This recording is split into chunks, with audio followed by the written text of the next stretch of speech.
వచ్చేసింది ఆది శ్రావణం షాపింగ్ అంతటికి అతిపెద్ద కేజీ సేల్ తో పాటు up to 61% of 1+1 offers, combo offers ఇంకా మరెన్నో. CMR shopping mall. హిమాలయ దేశం నేపాల్ పై జల ఖడ్గం విరుచుకుపడింది. టిబెట్ లో మొదలైన వరద బురద ఉప్పెన విరుములేని మెరుపులా వచ్చి నేపాల్ మధ్య ప్రాంతాన్ని తుడిచిపెట్టేసింది. గ్రామాలు పట్టణాలు జల సమాధి అయ్యాయి. 160 మందికి పైగా మృతి చెందారు. 750 మందికి పైగా గల్లంతయ్యారు. వారిలో 100 మందికి పైగా భారతీయులే ఉన్నారు. ఇందులో 77 మంది ఈషా ఫౌండేషన్ యాత్రికులున్నారు. వరద దెబ్బకు నేపాల్లో భవనాలు వంతెనలు కొట్టుకుపోయాయి.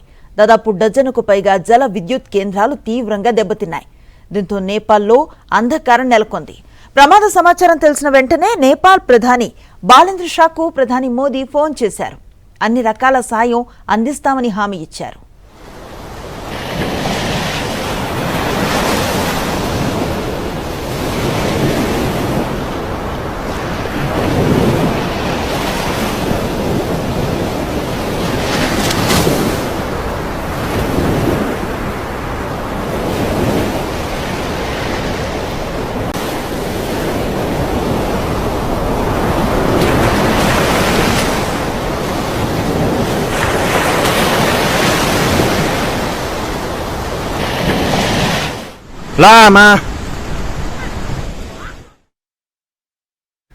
నేపాల్లో ప్రకృతి విధ్వంసానికి సంబంధించిన దృశ్యాలు వైరల్ అవుతున్నాయి. కళ్ల ముందే మృత్యువు నాట్యం చేసిన దృశ్యాలు సీసీ కెమెరాల్లో రికార్డయ్యాయి.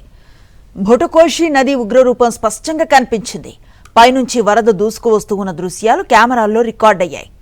చావు నుంచి తప్పించుకునేందుకు చాలా మంది పరుగులు తీస్తున్న దృశ్యాలు కనిపిస్తున్నాయి. అరుపులు కేకలతో మిగిలిన వారిని హెచ్చరిస్తూ ఏడుస్తూ ప్రాణభయంతో పరుగులు తీశారు. పైనుండి వరద దూకటం గమనించిన చాలా మంది పెద్ద ముప్పొస్తోందని గమనించారు. వాళ్లు వెనక్కి తిరిగి చూసేలోపే కొండలపై నుంచి బురద రాళ్లు భారీ నీటి ప్రవాహం ఉరుముతూ దూసుకొచ్చింది.